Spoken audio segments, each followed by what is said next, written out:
Composition of solutions. Solutions are a homogeneous mixture that is composed of two or more substances that are uniformly dispersed. One of those is a solvent, one of them is the solute. And we can have both the solvent and the solute in various phases, but for the purposes of this video, we're going to focus on the solid-solid solutions, otherwise known as alloys. And specifically in this experiment, we'll be focusing on brass. Here's the experiment. We took a cube of yellow brass and we measured the edges using a ruler. We determined that the edges are 2.50 centimeters long. And then we placed it on a tiered scale and we found that the mass is 132.30 grams. We know from the literature that the density of copper is 8.96 grams per cubic centimeter, and the density of zinc is 7.14 grams per cubic centimeter. Without any additional data, this is the best we can do in terms of calculations. So the first thing we do is make some assumptions. Our first is that brass only contains copper and zinc.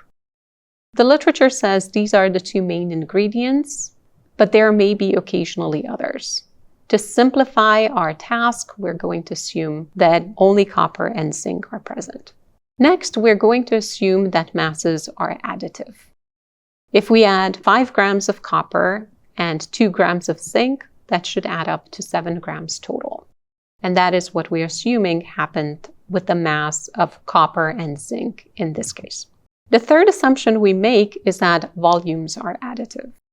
Now, we already know from other experiments that when we combine two liquids, this assumption is not always true. When it comes to two solids, it may also be faulty. But without additional data, this is the best we can do to estimate the density of our mixture.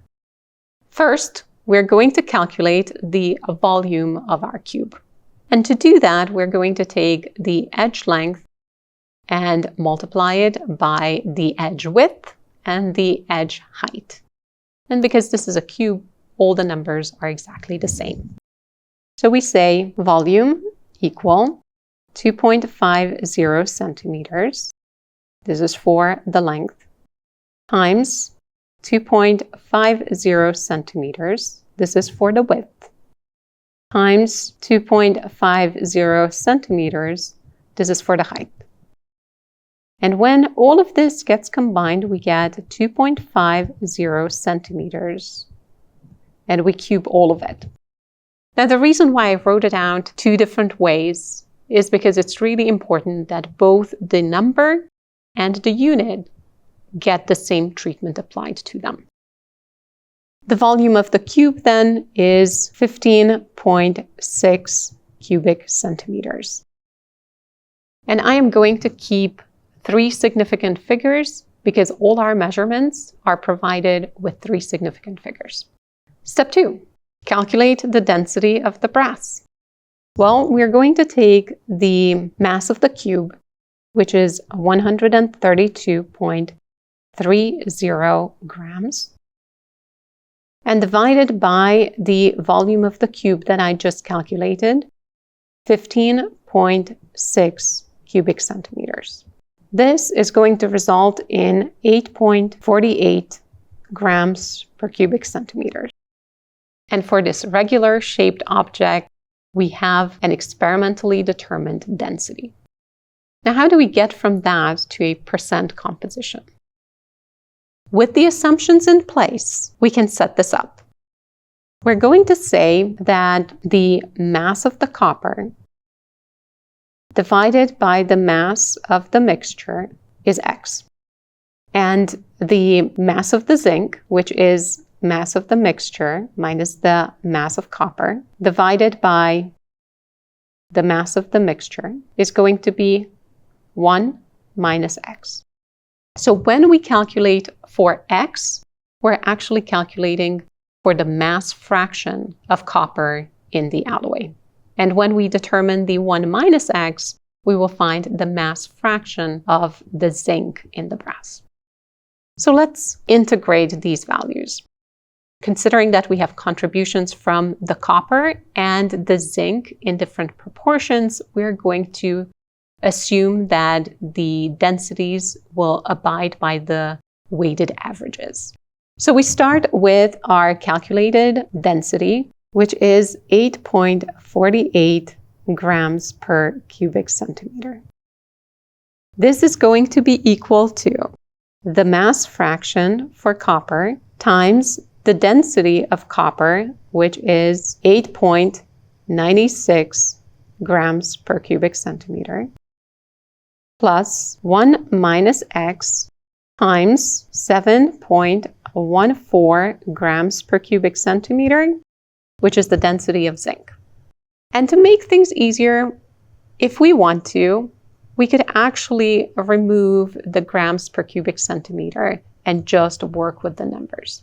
We have 8.48 on one side. We're going to take the 7.14 grams per cubic centimeter from the right side and move it to the left. We have minus 7.14 grams per cubic centimeter, which is going to be equal to 8.96x minus 7.14x. And all of these have units of grams per cubic centimeters. We calculate the values on the left side, which are our numbers. It will give us 1.34 grams per cubic centimeter. And all the coefficients in front of the x that are 1.82x. To calculate x, we're going to take 1.34 grams per cubic centimeter, and we're going to divide it by the 1.82 grams per cubic centimeters. And the result of this calculation will be 0.736, which means that if we wanted to calculate the mass of copper in this alloy, we could take this value, multiply it by the 132.30 grams, and we would get the exact amount of copper that was used to make the alloy. Similarly, to calculate the mass fraction of zinc in this alloy, we would simply take 1, subtract 0.736 from it, and we could calculate the mass fraction of zinc. So with that all calculated, what is the percent copper in the alloy? Well, the step from getting the mass fraction to the mass percent is really straightforward. If we have a mass fraction of 0.736, then if we multiply it by 100, we find that 73.6% of our alloy is copper.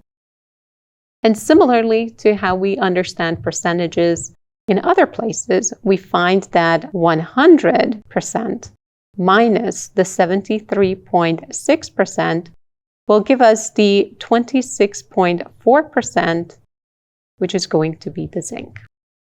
And if we wanted the exact masses of zinc and copper from this estimate, we could simply multiply both of these percentages by the total mass and obtain the masses of copper and zinc that were used to make the alloy. And while this is not an exact percent determination, it is as close as we can get without knowing more elaborate details.